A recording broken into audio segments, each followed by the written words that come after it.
Hey there. Tonight we're doing something a little different, a little nautical. We're stepping into the life of a Viking explorer crossing the North Atlantic somewhere around the late 900s. If you're keeping track, which you probably aren't, because you're trying to fall asleep. This is not a story about heroic discovery or legendary raids. This is not about horned helmets, which didn't exist by the way, or dramatic speeches before battle. This is about fog. Specifically, about staring into fog for 16 hours a day, while your body tries to reject the concept of motion itself, and you wonder whether the Jarl actually knows where he's going, or if he's just been guessing this entire time, and everyone's too polite to ask. This is about the sound of water against a wooden hull that never stops. About the taste of salted fish that's been salted so aggressively, it's basically a theoretical fish at this point. About the mathematics of rationing when you're not entirely sure how many weeks you've been sailing.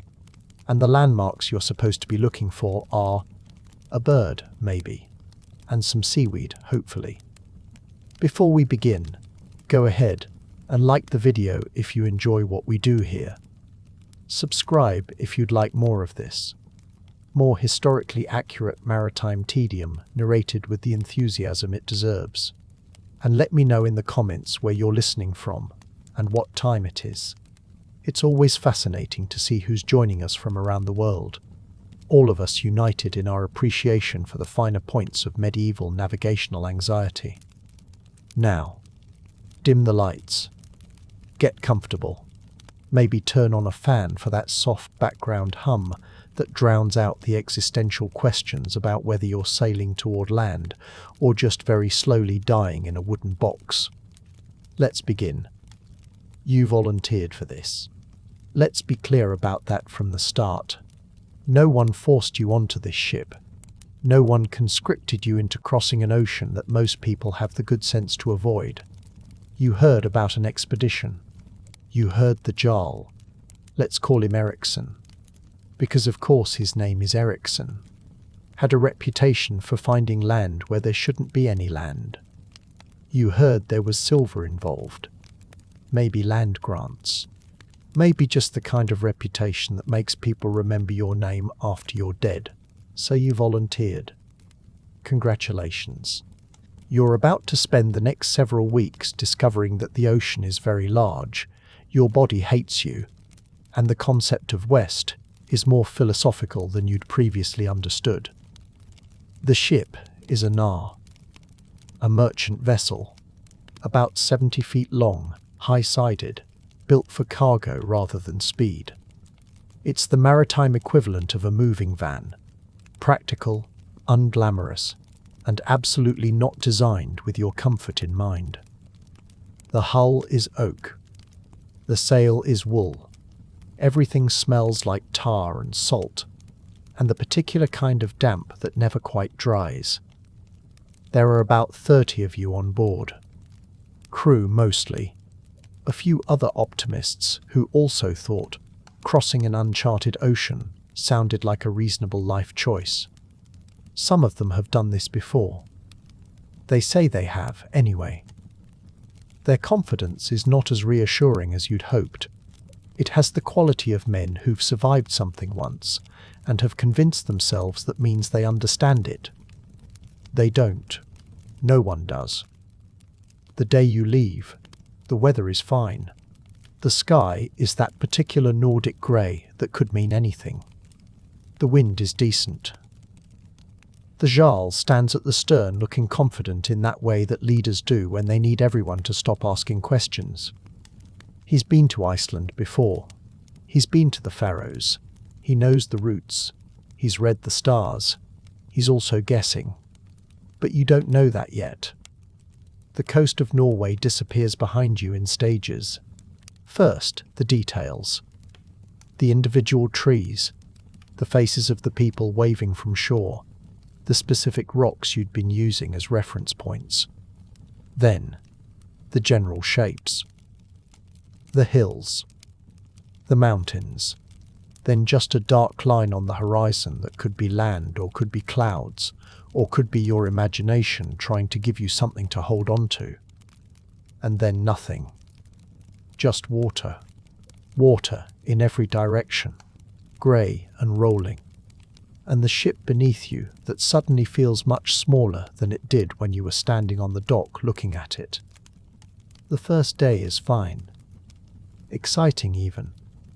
You're on an adventure. You're a Viking explorer. You're going to discover new lands and return home wealthy and legendary. The sea is relatively calm. The wind is cooperating.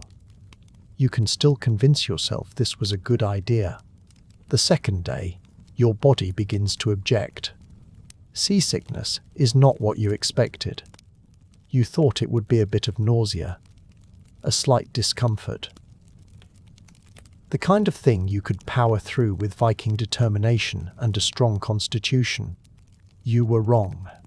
Seasickness is your body staging a full revolt against the concept of existence. It's nausea, yes. But it's also vertigo and cold sweats and a headache that feels like someone's driving a wedge into your skull from the inside. It's the ship pitching forward and your stomach staying behind.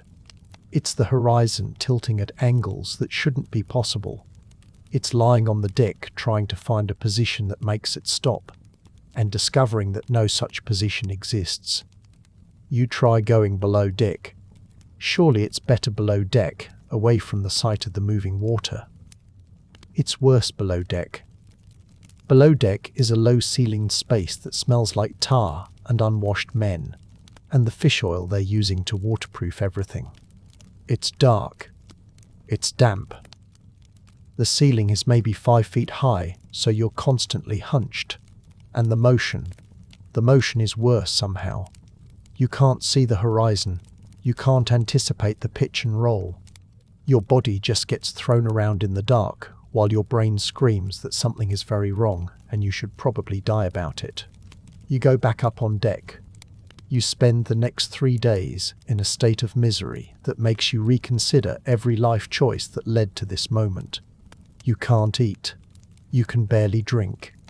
You lie on the deck near the mast, which is apparently where everyone lies when they're dying of seasickness.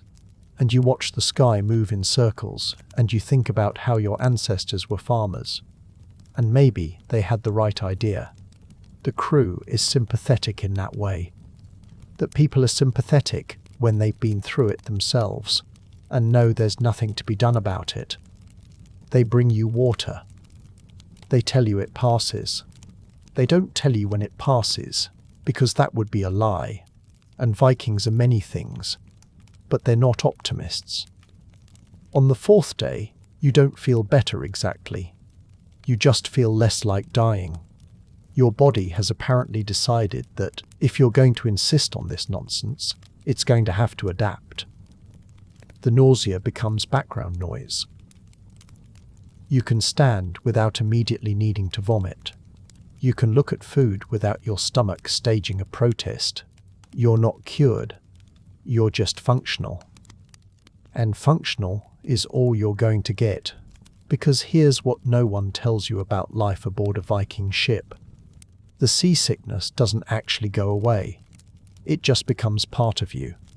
Like a low-grade fever, you stop noticing. Your body learns to function, while your inner ear is screaming that everything is wrong. You can work. You can eat. You can even sleep, sort of. But there's always a background hum of nausea. Always a slight disconnect between what your eyes see and what your body feels. Always the sense that if you think about it too hard, you'll be back at the rail, contributing to the ocean. You don't think about it. You think about other things instead. Like the smell. The ship smells like a combination of wet wool, unwashed bodies, tar, fish oil, and something else you can't quite identify but suspect is just the general odor of despair. It's not a smell that fades. It's not a smell you get used to. It's a smell that becomes your baseline reality. You'll smell it in your sleep. You'll smell it months from now when you're back on land. You'll smell it for the rest of your life whenever someone mentions sailing. The wool is the worst part. Everyone's wearing wool. Wool cloaks, wool tunics, wool everything. Because wool is what keeps you alive in the North Atlantic. Wool stays warm even when it's wet, which is good, because it's always wet. But wet wool smells like a dead sheep that's been marinating in seawater.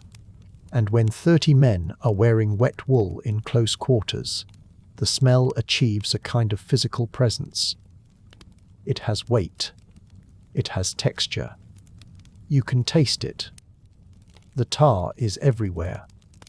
The hull is tarred. The ropes are tarred. Everything that needs to be waterproof has been coated in pine tar, which smells exactly like you'd expect something called pine tar to smell. Sticky, resinous, vaguely medicinal. It gets on your hands. It gets on your clothes. It never comes off. You'll have black stains on your palms for weeks after this voyage ends. And then there's the fish oil. They use it for everything. Waterproofing, lamp fuel, cooking when they bother to cook, which isn't often. It's rancid. It's always rancid. Fish oil doesn't stay fresh. It goes rancid approximately 30 seconds after you extract it from the fish, and then it just gets more rancid from there. The smell is sharp and penetrating, and makes you understand why some cultures consider fish a punishment food. The sound is constant. That's the thing about a ship. It never shuts up. The hull creaks. The rigging groans. The sail snaps and flutters. The water slaps against the sides with a rhythm that's almost hypnotic, except that it never stops, never varies, never gives you a moment of actual silence. Even when the wind dies and you're just drifting, there's still the sound of water moving against wood. Still the creak of the mast. Still the small sounds of 30 men breathing and shifting and existing in a confined space. At night, the sounds get worse. Or maybe just more noticeable. Someone always snores. Multiple someones actually, in a kind of discordant symphony. Someone else talks in their sleep. Someone else gets up to piss over the side. There's no toilet, obviously. You just hang your ass over the rail and hope you don't fall. And the sound of them stumbling across the deck in the dark is somehow both comic and ominous. And underneath it all, always, is the water. The endless, patient sound of the ocean doing what it does. Moving. Waiting. Reminding you that you're floating on top of something that could kill you without even noticing. The crew develops a hierarchy quickly. Not an official hierarchy. The Jarl is in charge, obviously. But beneath that, there's a social structure that emerges based on competence, experience, and personality. There's Bjorn, who you've already met. Bjorn is the second in command, though no one ever says this explicitly.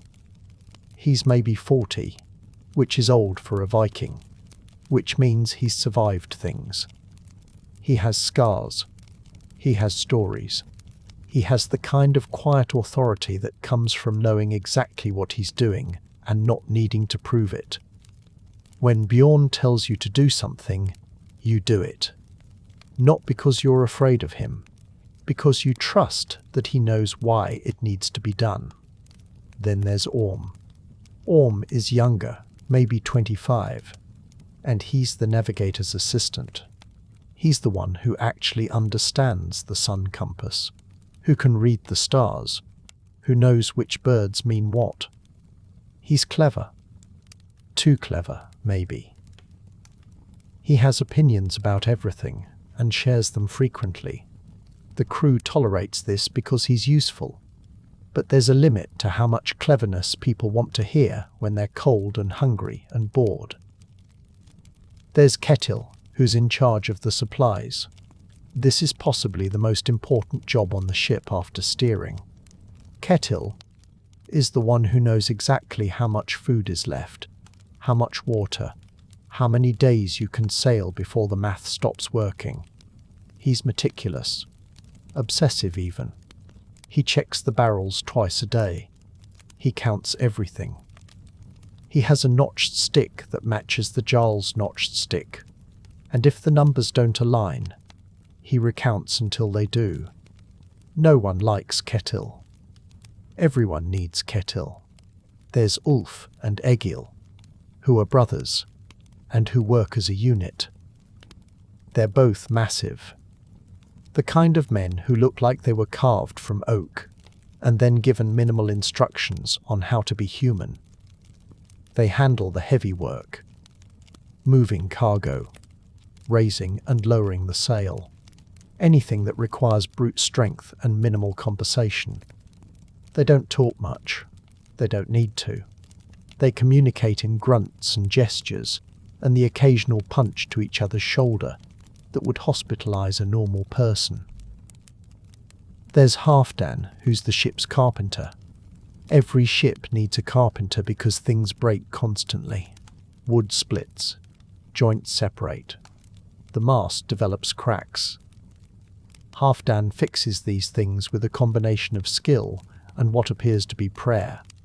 He's always working, always examining something, always making small repairs that prevent large disasters. He's also the most superstitious person on board, which is saying something. He won't work on certain days. He won't use certain tools if he's had a bad dream. He carves protective runes into everything he repairs. The crew thinks he's insane. The crew also notices that things he's repaired tend not to break again. And then there's you. And about 20 other men whose names you're still learning. Some of them are experienced sailors. Some of them are, like you, optimistic idiots who volunteered for this. You can tell the difference by watching them work. The experienced ones move with economy. They know where to step, where to hold on, how to anticipate the ship's movement. They waste no energy. They make everything look easy. The inexperienced ones, you move like newborn deer. You trip over ropes. You grab the wrong line. You stand in the wrong place and get hit by the boom when the sail shifts. You learn quickly, because the alternative is injury or death. But the learning curve is steep and humiliating. The work is constant, but not consistent. Some days there's too much to do. The wind shifts, and everyone needs to adjust the sail. A storm comes in, and everyone needs to secure cargo and bail water, and just generally prevent the ship from sinking. These days are exhausting, but they pass quickly. You're too busy to be bored. Too busy to think about how far you are from land, or how long you've been sailing, or whether you're going to survive this. Other days, there's almost nothing to do. The wind is steady. The weather is calm. The ship sails itself. These days are worse. These are the days when time becomes elastic, when an hour feels like a day, and a day feels like a week, when you have nothing to do except sit on the deck and watch the water, and think about all the things that could go wrong. You can't read. No one brought books. Books are expensive and fragile and completely impractical on a ship. You can't write. Same reasons. You can't exercise, really. There's no space. You can't go for a walk. You're on a 70-foot ship surrounded by ocean. So you sit. And you talk. And you play games. The games are simple. Dice, mostly. Carved bone dice that someone brought and that get passed around. The stakes are low because no one has anything worth betting. You play for rations, for shifts, for the privilege of sleeping in a slightly less uncomfortable spot. The games aren't really about winning. They're about having something to do. about making time pass, about creating small moments of structure in the formless expanse of sailing. People tell stories. This is the main entertainment, the main way of passing time, the main way of maintaining sanity. Bjorn tells stories about previous voyages, about storms that were worse than this one, about times they got lost and found their way by following a whale, about a time they landed in the Faroes and got into a fight with the locals over a woman, and Bjorn lost 2 teeth but won the fight. These stories are probably exaggerated. They're definitely exaggerated. But they're good stories. They have structure. They have drama. They have endings where everyone survives, which is reassuring when you're currently in the middle of a voyage that might not have that kind of ending. Orm tells stories about navigation, about ancient sailors who could find their way by tasting the water, about the time someone used a sunstone and it actually worked, about the theory that there's land even further west than Iceland, land that no one's found yet, land that might be full of riches or might be full of nothing. These stories are less reassuring. These stories remind you that navigation is mostly guessing and that west is a very large direction. Halfdan tells stories about the gods, about Odin and Thor and Loki, about the time Thor fought the Midgard serpent, about the time Loki got tied to a rock with a snake dripping venom on his face, about Ragnarok, the end of the world, when the gods will die and the world will burn and then be reborn. These stories are supposed to be comforting. They're supposed to remind you that the gods are watching, that there's a plan, that your suffering has meaning. They're not comforting. They're just stories about how even the gods can't escape fate, about how everything ends badly, about how the best you can hope for is to die well. You tell stories too. Everyone does. You tell stories about home, about your family, about the farm you grew up on, or the village you left, or the person you're hoping to impress when you return. These stories get more elaborate as the voyage continues. Details get added. Events get rearranged. By the end of the voyage, you'll have convinced yourself that your life before this was better than it actually was. That you had more than you actually had. That you're returning to something worth returning to. This is normal. This is what people do when they're far from home and uncertain about the future. They reconstruct the past into something bearable. The ship moves differently depending on the weather. You learn to read these movements. Learn to anticipate them. Learn to move with them instead of against them. In calm weather, the ship rocks gently. A slow, rolling motion that's almost pleasant once you're used to it. The bow rises and falls with the swells. The whole ship breathes with the ocean. You can walk normally, mostly. You can work without holding on. You can almost forget you're on a ship. Almost. When the wind picks up, the motion changes. The ship heels to one side. The deck tilts at an angle that seems impossible. Everything slides toward the low side. You have to walk at a slant. Have to hold on constantly. Have to recalibrate your sense of what's level. The ship cuts through the waves instead of riding over them. Water comes over the bow. Everything gets wetter. In rough weather, the ship becomes violent. It doesn't just move. It thrashes. It climbs waves that seem vertical and then drops down the other side in a stomach-lurching plunge. It rolls so far to one side that you're certain it's going to capsize. It shudders when waves hit the hull. It groans like it's in pain. You can't walk. You can barely stand. You just hold on and wait for it to stop. It doesn't stop. It just becomes less violent. Eventually. Maybe. The seasickness persists through all of this. It adapts. It evolves. In calm weather, it's just a background nausea. A slight queasiness that you can ignore. In rough weather, it comes back full force. Your body decides that this level of motion is unacceptable and stages a full revolt. You're back at the rail. Back to dry heaving. Back to wishing you'd never been born. And then the weather calms and you adapt again. And the cycle continues. You learn things. Small things. Practical things. Things that might keep you alive. You learn that you always hold on with one hand. Always. Even in calm weather.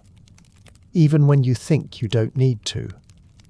Because the ship will move unexpectedly. And if you're not holding on, you'll fall.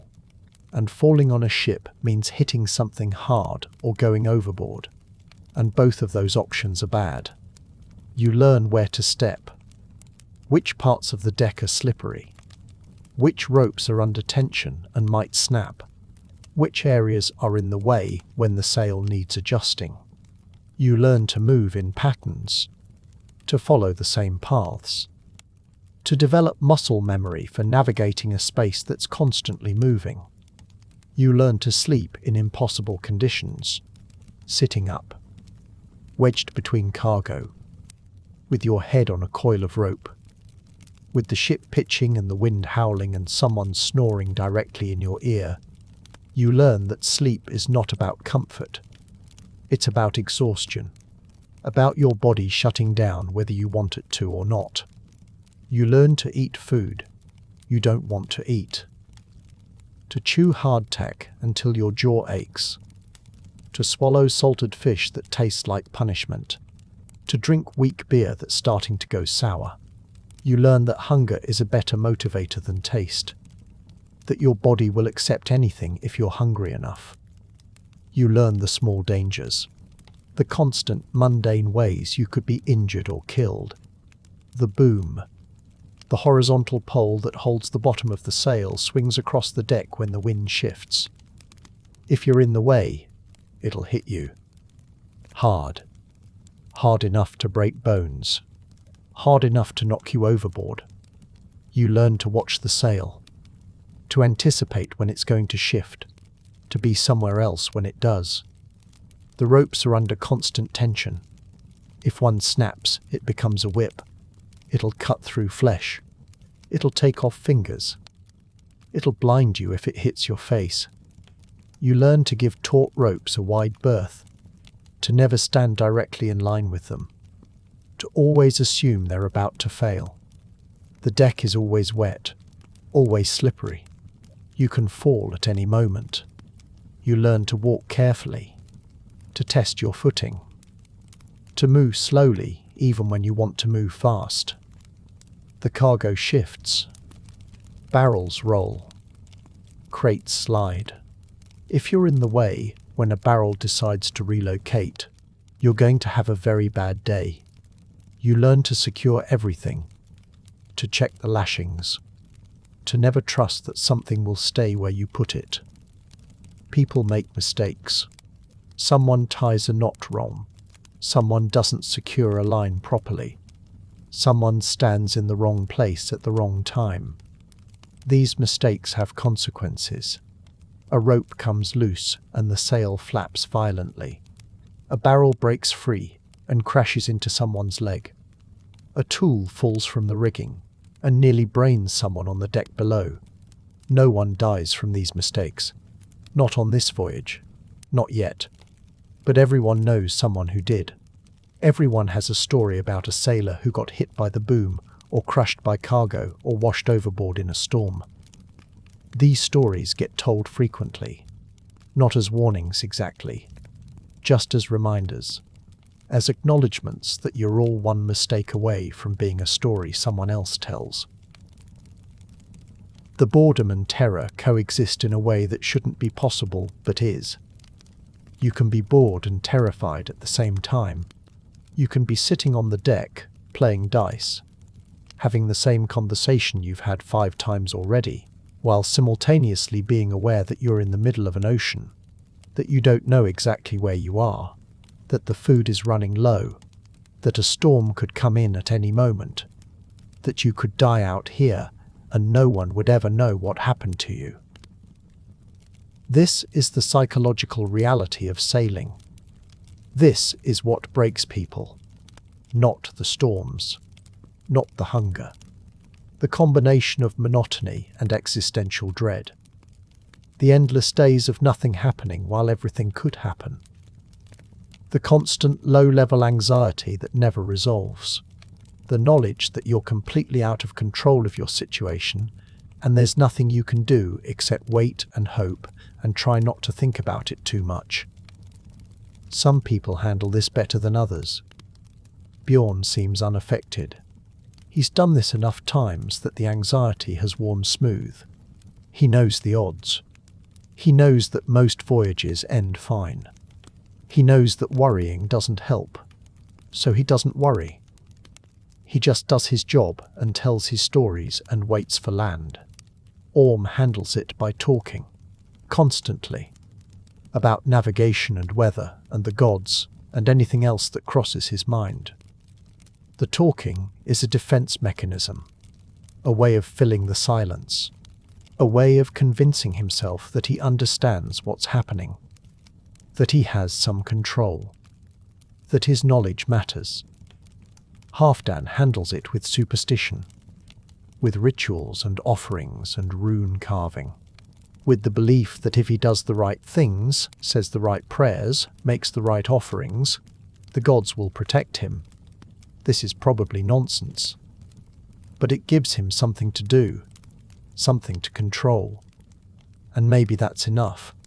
You handle it by watching, by observing, by trying to learn from the experienced sailors, by staying busy when there's work to do, and staying quiet when there's not, by not thinking too hard about where you are, or how far you have to go, or what happens if the wind dies, or the food runs out, or the Jarl's navigation is wrong, by just existing, day after day, in the smell and the sound and the constant motion, in the boredom and the terror, in the small rituals and the smaller comforts, in the stories and the games and the shared misery of 30 men on a wooden ship in the middle of an ocean. This is sailing. This is what you volunteered for. This is what exploration actually looks like when you strip away the legend and the glory and the romantic nonsense about discovering new worlds. It looks like this, smells like this, feels like this, sounds like this. And you're only on day 5. Welcome to sailing. The Jarl gathers everyone on the 5th day to explain navigation. This should be reassuring. This should make you feel like you're in capable hands, guided by ancient wisdom and proven techniques. It does not do that. The Jarl explains that navigation works like this. During the day, when the sun is visible, you can track its position and maintain a general sense of direction. At night, when the stars are visible, you can use the North Star and various constellations to orient yourself. When neither the sun nor the stars are visible, which is often, because this is the North Atlantic and the weather has opinions, you use dead reckoning, which is a fancy term for guessing based on how fast you think you're going and how long you think you've been going that direction. He also mentions that some navigators use a sun compass, a wooden disc with a gnomon that casts a shadow. You mark the shadow's position at different times of day and use it to maintain your latitude. It's clever. It's also completely useless when the sun isn't visible, which, again, is often. There's also something called a sunstone, a crystal, probably calcite, that can supposedly locate the sun, even through clouds, by polarizing light. Whether this actually works or is just Viking wishful thinking is a question that will be debated by historians centuries from now. Right now, on this ship, it doesn't matter because no one has one. What the Jarl does have is experience. He's made this crossing before. He knows that if you sail west from Norway at this latitude for long enough, you'll hit the Shetlands, then the Faroes, then Iceland, probably. The ocean is large and these islands are small, and the margin for error is all of it, but the theory is sound. The theory is sound. You're going to be thinking about that phrase a lot in the coming weeks. One of the crew, a man named Bjorn, who has the kind of face that suggests he's seen things and would prefer not to discuss them, explains the backup navigation method. You bring ravens. You keep them in cages below deck. When you think you might be near land, you release one. If it flies in a circle and comes back to the ship, there's no land nearby. If it flies in a specific direction and doesn't come back, you follow it. You ask how the raven knows where land is. Bjorn looks at you like you've asked how the sun knows to rise. It's a raven, he says. This is apparently sufficient explanation. You're starting to understand that Viking navigation is less science, and more a combination of experience, superstition, and the kind of confidence that comes from not having better options. The Jarl also mentions that you're looking for signs. Birds mean land is near, maybe within a day's sailing. Seaweed means you're passing over shallower water.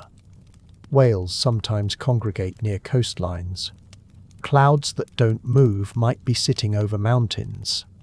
The colour of the water changes near shore. These are all true things. They're also all things that can be misinterpreted, misidentified, or just plain missed when you're exhausted, and everything looks like everything else. And you've been staring at water for so long that you're starting to see patterns that aren't there. But this is what you have. This and the Jarl's confidence, which is starting to feel less like knowledge and more like a performance he's giving for everyone's benefit, including his own. The days develop a rhythm. Not a comfortable rhythm. Not a pleasant rhythm. But a rhythm nonetheless. You wake up. If you can call it waking up, since you never really sleep, you just enter a state of semi-consciousness, where you're vaguely aware that time is passing. The deck is wet. It's always wet. Either from spray or rain, or just the general dampness that comes from being surrounded by an ocean. You're cold. You're always cold. The wind cuts through your wool cloak like it's personally offended by the concept of warmth. Breakfast is salted fish and hardtack. The fish has been salted so aggressively that it's basically a fish-shaped salt delivery system. You have to soak it in water before you can eat it, and even then it tastes like the ocean's revenge. The hardtack is a dense biscuit that's been baked multiple times to remove all moisture, which makes it last forever, and also makes it approximately as edible as a roof tile. You dip it in weak beer to soften it. The beer is weak because strong beer would run out too quickly, and also because no one needs drunk Vikings on a small ship in the middle of the ocean. After breakfast, there's work. Always work. The sail needs adjusting. The rigging needs checking. The hull needs bailing because water gets in. Not a lot, just enough to be a constant concern. Someone needs to check the cargo. Someone needs to check the supplies. Someone needs to watch the horizon for signs of anything. You take shifts at the oars. The Nar is primarily a sailing vessel, but when the wind dies or you need to maneuver, you row. The oars are heavy. The work is monotonous. You row and row and row, and the ship moves forward, at a pace that feels like a philosophical statement about the futility of effort. Lunch is salted fish and hardtack, Dinner is salted fish and hardtack. There's also some dried meat. Some cheese that's aging in ways that are probably not intentional. Some onions that are supposed to prevent scurvy, though no one calls it scurvy because that word won't be invented for several more centuries. They just know that if you don't eat onions on long voyages, your teeth fall out and you die, and that's sufficient motivation. The portions are carefully controlled. This is important. This is maybe the most important thing. You have enough food for the expected journey, plus some extra for delays. But some extra is not unlimited extra. Every meal is a calculation. Every day at sea is a day closer to the math not working out. The Jarl keeps track. He has notches carved into a stick. 1 notch per day. He knows how many days the journey should take. He knows how many days of food you have. He checks these numbers with the kind of frequency that suggests he's very aware of what happens if they don't align. No one talks about what happens if they don't align. Everyone thinks about it. Between meals and work, there's nothing. Just the ship, and the water, and the sky. Just the sound of the hull moving through waves. Just the creak of the rigging and the snap of the sail. And the occasional shout from someone who's seen something that turns out to be nothing. You try to sleep during the day sometimes. It doesn't really work. The ship never stops moving. The noise never stops. There's always someone working nearby. Always someone talking. Always something that needs attention. You close your eyes and drift into something that's not quite sleep and not quite waking. And you dream about being still. About solid ground. About a world that doesn't pitch and roll.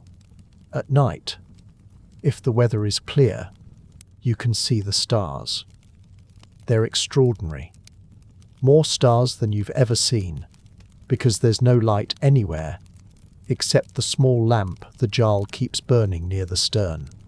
The Milky Way is a river of light across the sky. You can see the North Star. You can see constellations you know and constellations you don't. The Jarl points them out. He tells stories about them. Thor's wagon. Odin's throne.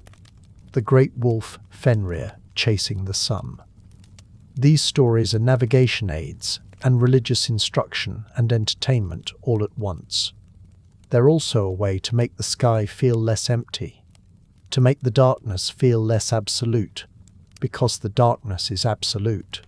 When the clouds come in, and they always come in, the darkness is total. No moon, no stars, just black water and black sky, and the small circle of lamplight on the deck that makes everything beyond it feel like it doesn't exist. You could be anywhere. You could be nowhere. The ship could be moving or stationary, and you'd have no way to know. This is when the superstitions get louder. Someone sees a shape in the water. It's probably a whale. Probably. But it could be Jörmungandr, the world serpent. It could be a drauga. A dead sailor returned to drag the living down. It could be anything, because in the dark, everything is possible and nothing is certain. Someone hears a sound. It's probably the wind. Probably. But it could be a spirit. It could be an omen. It could be Odin himself, watching to see if you're worthy. The crew makes offerings. Small things. A bit of food thrown overboard. A prayer spoken into the wind. A rune carved into the mast. These aren't official rituals. There's no priest on board, no formal ceremony. These are just things you do when you're surrounded by an ocean that could kill you at any moment, and you need to feel like someone or something is listening. You participate. Not because you necessarily believe, but because everyone else is doing it, and there's a comfort in shared ritual. And because, honestly, what if it helps? What if the gods are watching? What if the difference between drowning and surviving is whether you remembered to pour a bit of beer into the sea for endured? You can't afford to find out. On the 8th day, the fog arrives. It comes in slowly at first, wisps of grey that drift across the water. You think it'll burn off when the sun rises higher. It doesn't. It thickens. It settles. By midday, you can barely see the bow of the ship from the stern. The fog has a presence. It's not just weather. It's a thing that exists, that presses in, that muffles sound, and collapses distance. Voices sound strange in fog. Closer than they should be, and farther away at the same time. The water sounds different. The sail sounds different. Everything is dampened and distorted. The jarl slows the ship. This is wise. You can't see where you're going. You could hit rocks. You could hit ice. You could hit another ship. Though the chances of encountering another ship in the middle of the North Atlantic are approximately 0, which somehow makes the possibility more unsettling. You drift. That's what it feels like. Not sailing. Drifting. Moving through grey, nothing toward grey nothing, with no sense of progress or direction or purpose. The fog stays for 5 days. 5 days of grey. 5 days of damp that soaks through everything. 5 days of not being able to see the sun or the stars, or anything beyond a few ship lengths in any direction. 5 days of the jarl standing at the stern, staring into nothing, maintaining the performance of confidence while everyone quietly wonders if he has any idea where you are. He doesn't. No one does. You're somewhere in the North Atlantic. That's the extent of your navigational knowledge. You've been sailing roughly west. Probably. The wind has been coming from roughly the east. Probably. You've been travelling for roughly 8 days. Definitely 8 days, actually. Because the jarl has the notches to prove it. But 8 days at what speed? In what exact direction? With what currents helping or hindering? These are questions that don't have answers. These are questions that get replaced with prayers. The crew's mood shifts, not dramatically. Vikings are not a dramatic people. But there's a tension now. Conversations are quieter. People check the supplies more frequently. Someone suggests rationing more strictly, just in case. The jarl agrees. The portions get smaller. You're hungry now. Not starving. Not yet. Just hungry in a constant, gnawing way that makes you think about food more than you'd like. You think about bread. Fresh bread. Warm bread. Bread that isn't hardtack. You think about meat that isn't salted into oblivion. You think about vegetables. You think about beer that isn't weak and stale. You think about these things while eating salted fish and hardtack, and trying to convince yourself that this is fine. This is normal. This is just what sailing is like. On the 13th day, the fog finally lifts. It doesn't lift gradually. It just ends. You wake up. Or rather, you transition from semi-consciousness to full consciousness. And the fog is gone. The sky is visible. It's still grey because this is the North Atlantic and the sky is always grey, but it's a visible grey. You can see the horizon. You can see the water extending in all directions. You can see that there's nothing. No land. No birds. No seaweed. No signs of anything except more ocean. The jarl takes a sun sighting. He measures the angle. He consults with Bjorn. They have a conversation in low voices that no one else is invited to join.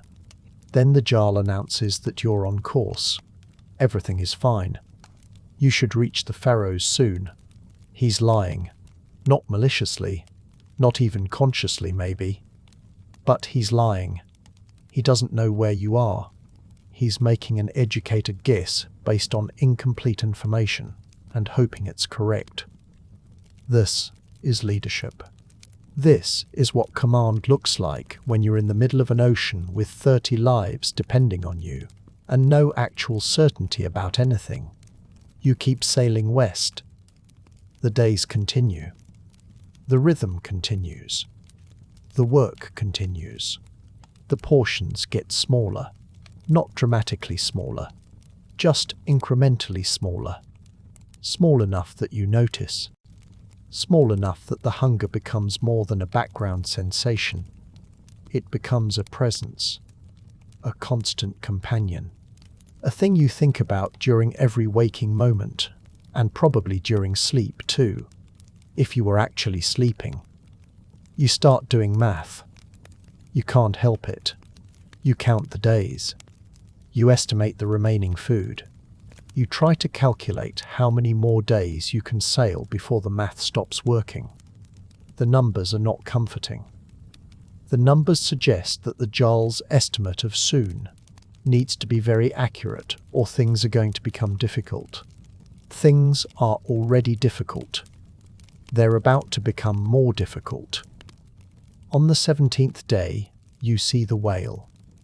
It surfaces about 50 feet from the ship, just rises out of the water like a mountain deciding to exist.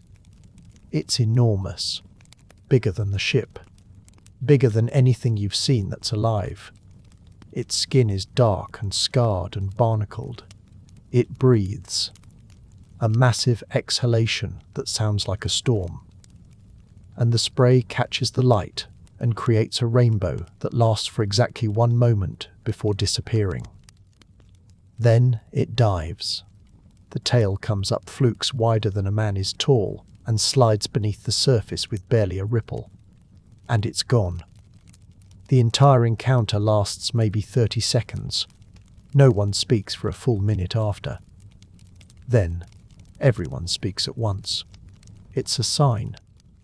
Obviously, it's a sign. But a sign of what? Bjorn says whales near the surface mean land is close. Someone else says whales mean deep water, which means you're nowhere near land. Someone else says it's Odin's messenger, which means you're blessed. Someone else says it's a warning, which means you're cursed. The Jarl says it's a whale. But even he looks unsettled. Because here's the thing about seeing a whale in the middle of the ocean. When you're not entirely sure where you are, or whether you have enough food to reach anywhere, it reminds you how small you are, how fragile, how completely at the mercy of things you don't understand and can't control.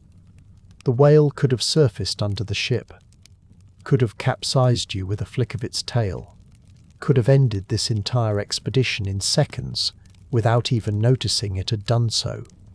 It didn't. But it could have. That night, the offerings increase.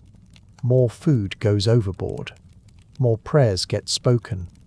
Someone carves another rune into the mast. Someone else suggests they should have brought a proper priest.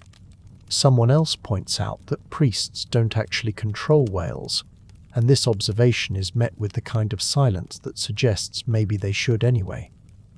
You participate in the offerings. You throw a piece of hardtack into the ocean and say a prayer to Njord, god of the sea, asking for safe passage. You don't know if Njord is listening. You don't know if Njord exists. But the hardtack is gone and the prayer is said, and you feel marginally better, which is probably the point. The weather turns on the 19th day. It doesn't turn dramatically. There's no sudden storm. The sky just gets darker. The wind picks up. The waves get taller. Not dangerously tall. Not yet. Just tall enough that the ship starts moving differently. Pitching more. Rolling more. The bow crashes into waves instead of riding over them. Spray comes over the sides. Everything gets wetter. The Jarl orders the sail reduced. You take down about a third of it, which is harder than it sounds when the wind is trying to rip the fabric out of your hands, and the ship is bucking, like it's personally offended by the concept of stability. Your hands are numb. Your fingers don't work properly. You're soaked through and the wind is cutting through your wet clothes, and you're colder than you've ever been. You get the sail reduced. But first, let's talk about the hunger. Because by day 19, the hunger has stopped being a minor inconvenience and started being a presence, a thing that exists alongside you, a companion you didn't ask for and can't get rid of. The rations were never generous. Let's be clear about that. From day one, you were eating less than you wanted. But less than you wanted and not enough are different things. For the first week, maybe 2 weeks, you were just hungry, uncomfortable, thinking about food more than usual, wishing the portions were bigger. Now you're actually hungry. The kind of hungry that changes how you think, how you feel, how you interact with the world. Here's what you're eating. Twice a day, you get a piece of salted fish about the size of your palm, maybe smaller. Kettle measures it. He has a knife, and he cuts portions with the precision of a man who knows that being generous now means people starve later. The fish has been salted so aggressively that it's basically a fish-shaped salt lick. You have to soak it in water, precious fresh water that's also being rationed for at least an hour before you can eat it. Even then, it tastes like the ocean's revenge. Like someone took a fish, killed it, and then punished it for dying. The texture is wrong. It's not flaky like fresh fish. It's dense, fibrous. It fights you. You chew and it doesn't really break down. It just gets smaller and saltier until you can finally force yourself to swallow it. Your mouth feels like you've been licking rocks. Your throat burns. You drink water, your daily ration, carefully measured, and it barely helps. With the fish, you get hardtack, 1 piece. Maybe 2 if Ketiel is feeling optimistic about the wind. Hardtack is flour and water baked into a biscuit, and then baked again, and then baked again, until all moisture has been removed, and what remains is basically edible wood. It's hard enough to break teeth. You have to soak it in weak beer or water to make it even remotely chewable. Even soaked, it has the texture of wet cardboard and tastes like absolutely nothing. Not bland. Nothing. It's food in the most technical sense. It has calories. It will keep you alive. But it has no flavor, no pleasure, no satisfaction. Sometimes there's a piece of dried meat, maybe once every few days. A strip of something that used to be beef or mutton, dried and salted until it's basically leather. You gnaw on it for 20 minutes and your jaw aches and you get maybe 3 actual swallows of meat out of it. Sometimes there's cheese. Hard cheese that's aging in ways that are probably not intentional. It's developing a rind. It's developing a smell. But it's protein and fat, and your body needs it desperately, so you eat it and try not to think about what's growing on the outside. Sometimes there's an onion. Raw. You eat it like an apple. It burns your mouth and makes your eyes water, and you're grateful for it because at least it's a different sensation. At least it's something your taste buds can actually register. This is what you're eating. This is the sum total of your nutrition. Maybe 800 calories a day, maybe less. You're a grown man doing physical labor in cold weather on a moving ship. You need probably 3,000 calories a day to maintain your weight. You're getting less than a third of that. The math is simple. The math is brutal. You're losing weight. Everyone is losing weight. You can see it in faces. Cheekbones becoming more prominent. eye sockets deepening, jawlines sharpening. You can see it in how clothes fit, belts getting tighter. No, wait, belts getting looser, tunics hanging differently. You can feel it in your own body. Your ribs are more visible. Your hip bones protrude. When you touch your arms, there's less meat on them.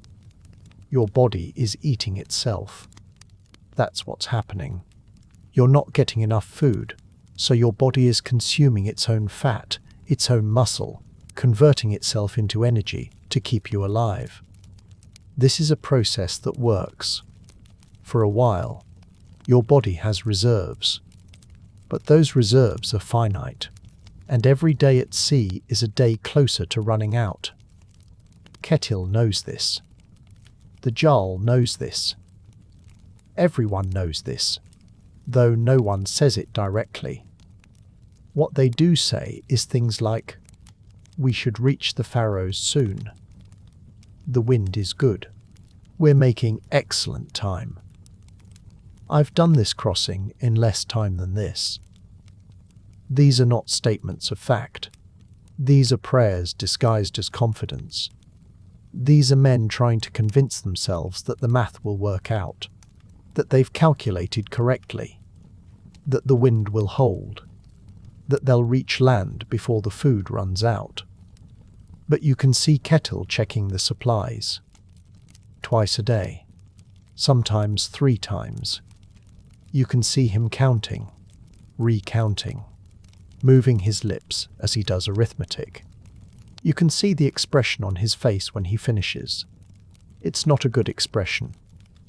The hunger changes how you think. This is the part no one warns you about. You expect to feel hungry. You expect your stomach to hurt.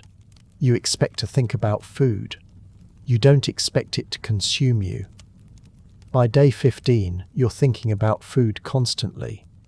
Not just at meal times. All the time. While you're working, while you're trying to sleep, while you're having conversations about other things. There's always a part of your brain that's thinking about food, remembering food, fantasizing about food. You think about bread, fresh bread, the kind your mother used to make, still warm from the oven, soft inside, crispy outside. You can smell it, you can taste it, you can feel the texture in your mouth. Except you can't, because you're on a ship in the middle of the ocean. And the closest thing to bread is hardtack, which is to bread what a rock is to a pillow. You think about meat, roasted meat, a whole pig on a spit, fat dripping into the fire, the smell of it cooking, the taste of the crispy skin, the satisfaction of tearing into it with your teeth. Your mouth waters, literally waters. You're salivating over a memory. You think about vegetables, fresh vegetables, carrots, turnips, cabbage, things you never particularly enjoyed eating, things you considered boring. You would kill for a turnip right now. You would commit crimes for a bowl of cabbage stew. You think about beer, real beer, strong beer, the kind that makes you warm and fuzzy and helps you forget that you're cold and miserable. Not the weak, stale beer you're drinking now. Real beer. These thoughts are intrusive, obsessive. You can't stop them. And the worst part is that thinking about food makes you hungrier, makes your stomach hurt more, makes the actual food you're eating seem even more inadequate. The hunger changes your mood. You're irritable. Everyone is irritable. Small things that wouldn't normally bother you become infuriating. Someone takes too long with the water bucket. Someone's chewing is too loud. Someone tells the same story they've told 5 times already, and you want to throw them overboard. You don't, obviously. You're all stuck on this ship together. You need each other.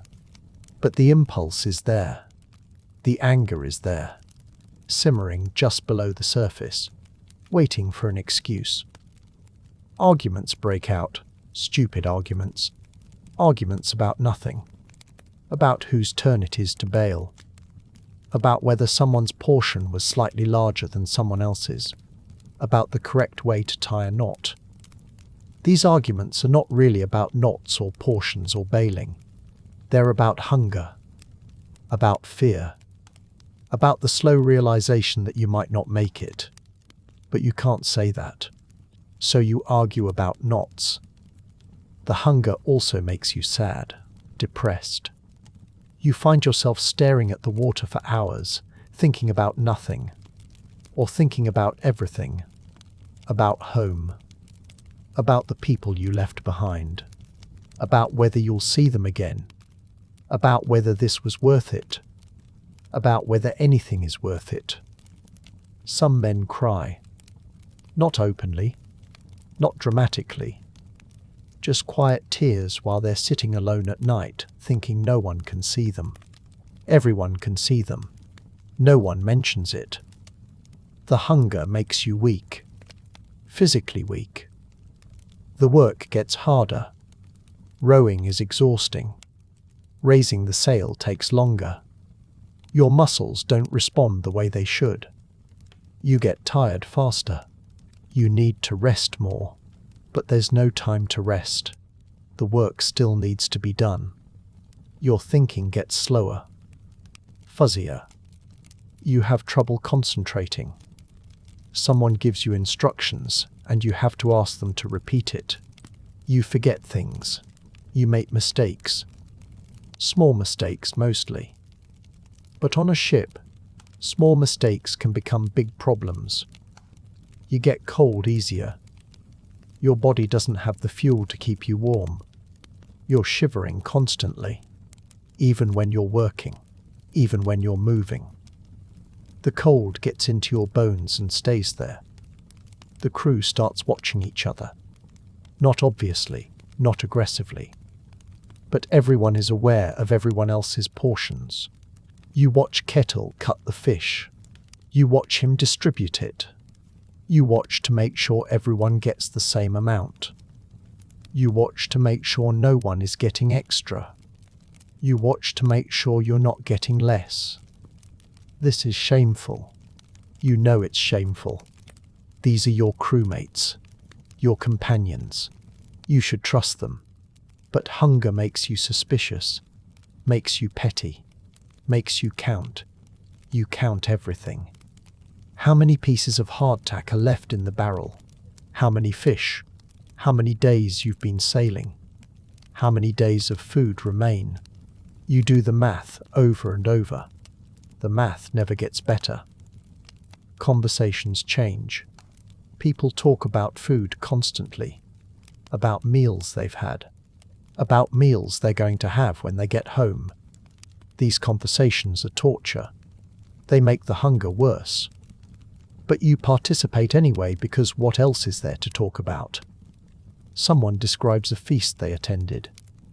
Roasted boar, fresh bread, honey cakes, beer that flowed like water.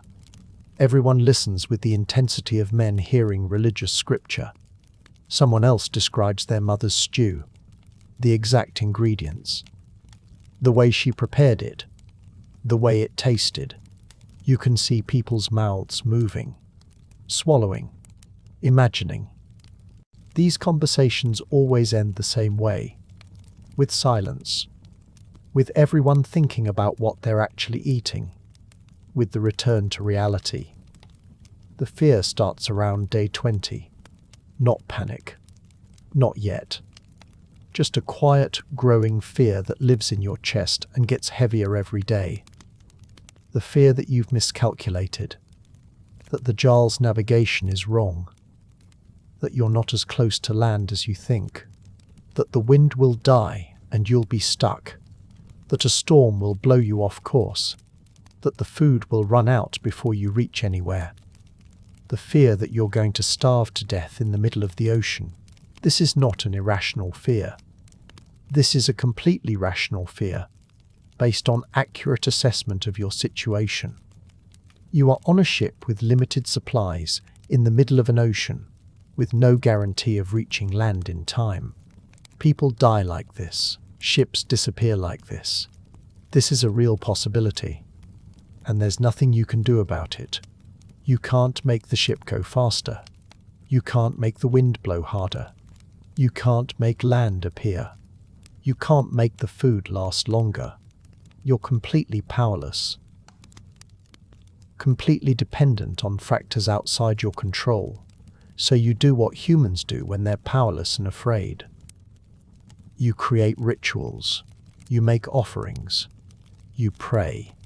You carve runes. You interpret signs. You convince yourself that if you do the right things, say the right words, make the right gestures, the gods will provide. The wind will hold. The land will appear. The food will last. This is probably nonsense, but it's better than doing nothing.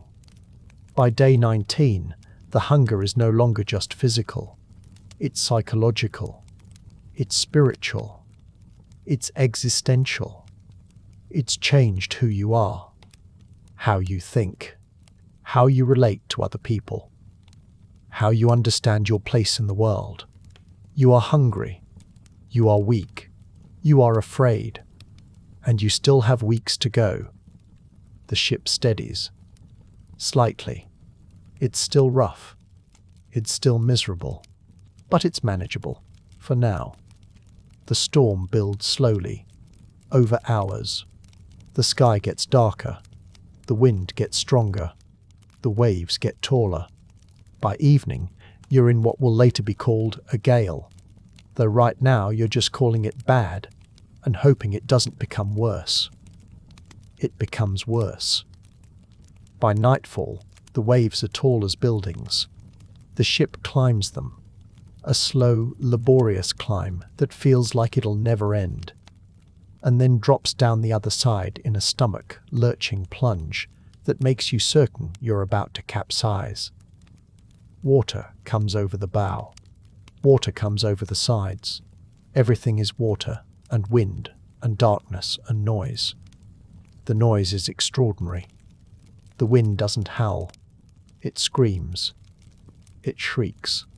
It sounds like every ghost that ever drowned is trying to communicate something urgent and terrible. The waves crash against the hull with impacts that shake the entire ship. The rigging creaks and groans and makes sounds that suggest it's about to fail catastrophically. It doesn't fail, but it sounds like it's going to. Everyone is on deck. No one can sleep. No one would want to be below deck during this anyway. If the ship goes down, you want to at least see it happening. You're all clipped to safety lines, which is a generous term for ropes tied around your waist, that will maybe prevent you from being washed overboard, and will definitely ensure that if the ship sinks, you sink with it.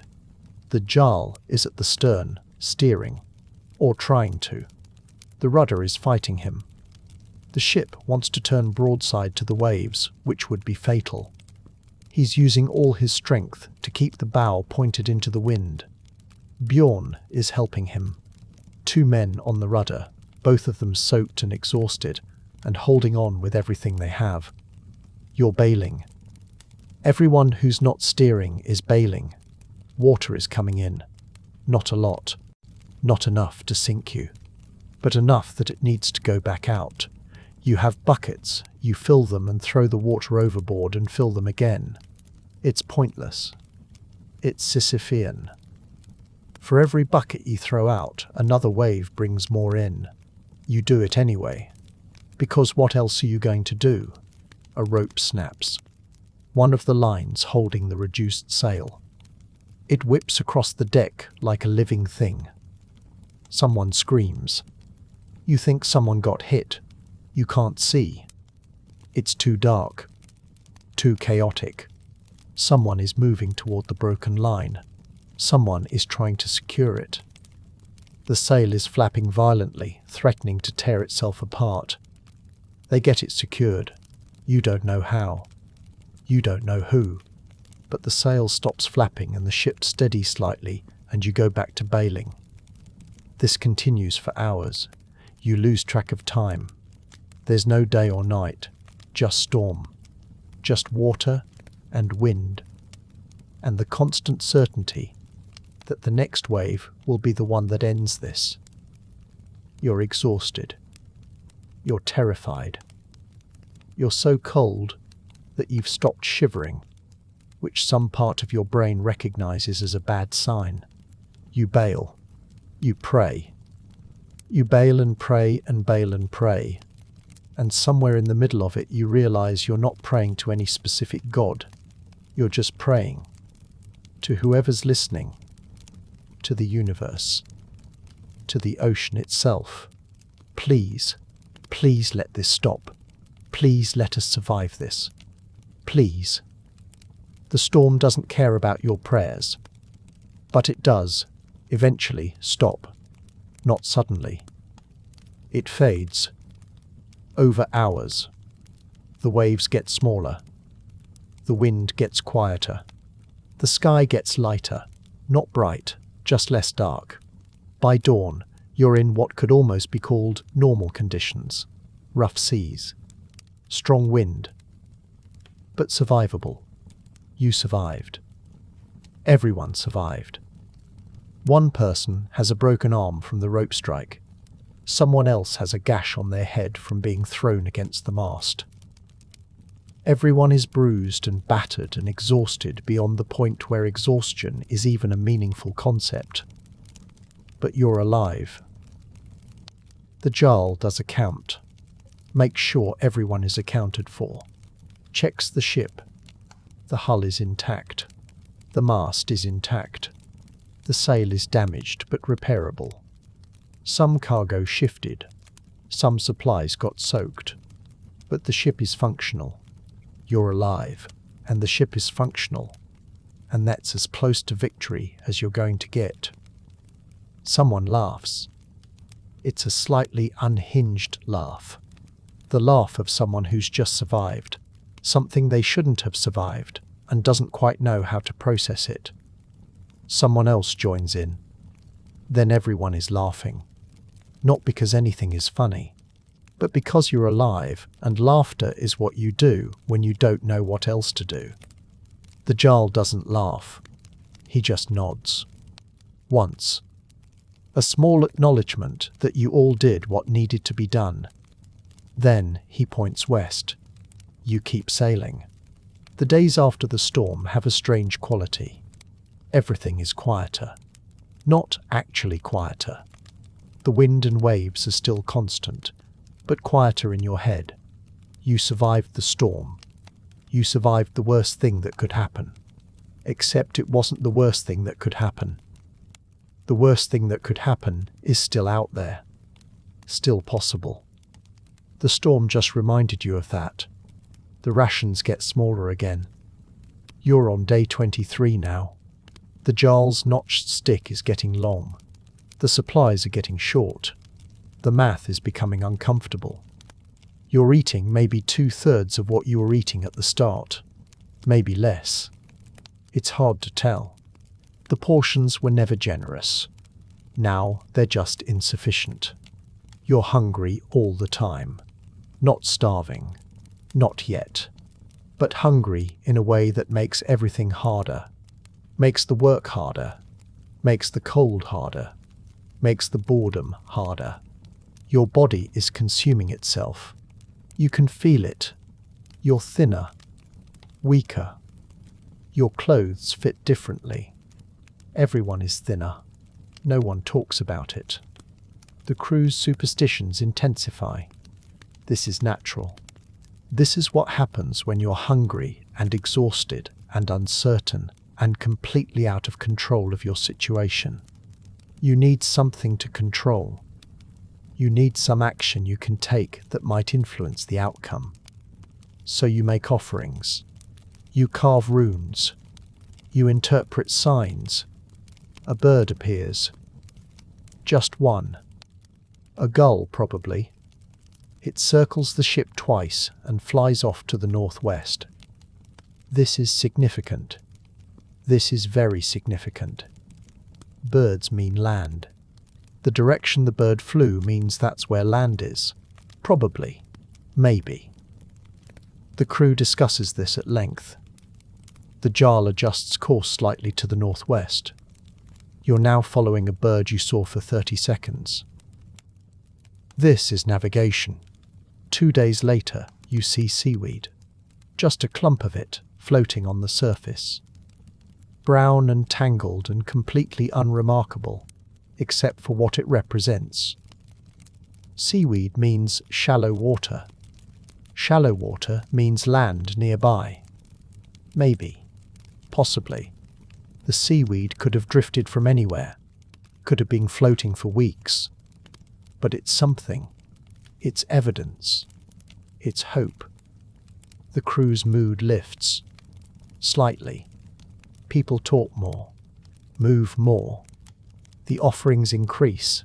Not because people are more worried, but because they're more hopeful. You're close. You must be close. The bird and the seaweed and the Jarl's confidence all say you're close. You're on day 27. You have food for maybe another week. Maybe less if the wind dies and you have to row. Maybe more if you ration even more strictly. But you're already rationing strictly enough that more strictly starts to look like not eating. You need to find land soon. On day 29, you see more birds. Not one bird. Multiple birds. A whole flock of them, flying in formation, heading northwest. They're not circling, they're going somewhere. They're going home. The Jarl changes course to follow them. You're now following multiple birds. This is still navigation. The crew is energized now. People are talking about what they'll do when you reach land, what they'll eat, how long they'll sleep, whether there will be people there or just empty coastline, whether there will be trees, fresh water, game to hunt. You participate in these conversations.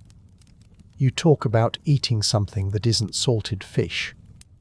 You talk about sleeping on ground that doesn't move. You talk about being warm. You don't talk about what happens if the birds are wrong, if the seaweed was a fluke, if you're still days away from land and the food runs out. No one talks about that. On day 30 you see clouds. Not moving clouds. Stationary clouds. Clouds that are sitting in one place on the horizon, which means they're sitting over something. Over land. Over mountains. The Jarl points at them. Says nothing. Doesn't need to. You're close. The clouds stay visible all day. They get closer. Clearer. More defined.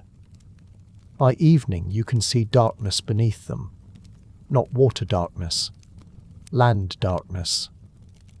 The solid, unmoving darkness of something that isn't ocean. You don't reach it that day. The wind dies at sunset. You drift through the night, watching the clouds, watching the darkness beneath them, knowing it's there but not being able to reach it. It's torture. Beautiful torture. You're so close. You can see it. But you can't get there. The wind picks up at dawn. You sail toward the darkness. It resolves slowly. Takes shape. Becomes real. Becomes land. Iceland. It's not green. That's the first thing you notice. It's black. Black volcanic rock and grey glaciers and dark mountains that look like they were built by something that hated the concept of hospitality. There are no trees. No visible vegetation. Just rock and ice and the kind of landscape that makes you wonder why you bothered. But it's land. It's solid. It's real. It's not moving. You reach the coast by midday. The Jarl finds a bay, a place to anchor. The crew is already moving, already preparing to go ashore. Everyone is exhausted and hungry and desperate to be off this ship. You drop anchor. You go ashore. The ground doesn't move. This is disorienting. You've been on a moving surface for 31 days. Your body expects movement. Your brain expects movement. The ground staying still feels wrong. You stumble. Everyone stumbles. You look drunk. You feel drunk. Your legs don't work properly. You sit down on a rock. It's the best rock you've ever sat on. It's cold. It's hard. It's uncomfortable. It's perfect. You sit there for a long time. Just sitting. Just being still. Just existing on something that isn't trying to kill you. The crew spreads out. Looking for fresh water. Looking for food. Looking for anything that isn't salted fish. They find a stream. They find some birds' eggs. They find some plants that might be edible. It's not much. But it's something. It's different. You drink fresh water. It tastes like nothing. Like water. It's extraordinary. You eat a bird's egg. Raw. Because no one has the energy to build a fire yet. It tastes like an egg. It's the best thing you've ever eaten. You sleep on the ground. On actual ground. It's rocky and uncomfortable, and you don't care. You sleep for 12 hours. Real sleep. Deep sleep. The kind of sleep you haven't had in a month. You wake up and the ship is still there. The ocean is still there. Iceland is still there. You survived. The Jarl gathers everyone after 2 days. You've rested. You've eaten. You've explored the immediate area. There's not much here. Some seals, some birds, some very determined plants. No people, no settlements. Just empty coastline and volcanic wasteland. The Jarl announces that you'll be heading back. There's no discussion, no debate. This is not a colonization mission. This is an exploration mission. You found land. You proved it exists. You proved you can reach it. That's the objective complete. Now you have to survive the return journey. The crew loads the ship. You take on fresh water. You gather what food you can, mostly bird eggs and some seal meat. It's not much. But combined with what's left of your original supplies, it should be enough. Should be. The math is still uncomfortable. You leave Iceland on day 34. The wind is favourable. The weather is decent. The ship is functional. Everyone is rested and fed and ready to be home. The return journey is different, not easier. Just different. You know the route now. You know it's possible. You know land exists in both directions. This should be comforting. It's not comforting. Because you also know how many things can go wrong. You know about the storms, the fog, the uncertainty, the hunger. You know that possible and guaranteed are very different things. You sail east. The days pass. The rhythm returns. Work and food and sleep and watching the horizon. The portions are controlled. The supplies are monitored. The Jarl makes his notches. Day 35. Day 36. Day 37. The weather holds. This is good. This is very good. Every day of good weather is a day you're not fighting for survival. A day you're making progress. A day closer to home. Day 40. Day 41. You see a whale. Different whale. Smaller. It surfaces, breathes, dives. No one interprets it as an omen this time. It's just a whale. You're getting better at this. Day 44. The fog returns. Of course it does. You sail through it for 3 days. Blind again, uncertain again. But less panicked this time. You've done this before. You survived it before. You'll survive it again. Probably. Day 47. The fog lifts. You see birds. You see seaweed. You see clouds over darkness. The Faroes. You stop there. Resupply. Rest for a day. The people there are surprised to see you. They heard about the expedition. They didn't expect you to come back. They're pleased to be wrong. You leave the Faroes on day 49. The final leg is shorter. You know these waters. You've sailed them before. The coast of Norway appears on day 52. You made it. You crossed the North Atlantic. You found Iceland. You came back. You survived. The ship pulls into harbour. People are waiting. They're surprised. They're pleased. They want to hear about the journey. About the land you found. About the whales and the storms and the fog. You tell them. You tell them about the endless grey water. About the fog that never lifted. About the storm that nearly killed you. About the hunger and the cold and the uncertainty. About the whale that surfaced like a mountain. About the birds that led you to land. About Iceland's black rocks and glaciers. You tell them it was worth it. You're lying. Not about the facts. The facts are accurate, but about it being worth it. You're not sure it was worth it. You're not sure what you proved, except that you can suffer for 52 days and not die. You're not sure what you gained except the knowledge that the ocean is very large and you are very small, and the difference between surviving and drowning is mostly luck. But you tell them it was worth it. Because that's what explorers do. You go home. You eat real food. You sleep in a real bed. You spend several days just being still and warm and dry.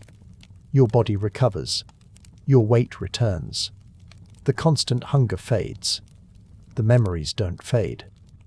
You remember the fog, the storm, the whale. The moment you saw land and realized you'd survived. You remember the taste of salted fish and the sound of water against the hull and the feeling of the ship pitching in the dark. You remember being more afraid than you've ever been. You remember being more bored than you've ever been. Both at the same time. For 52 days. Someone asks if you'd do it again. You say yes. You're lying. But maybe you're not.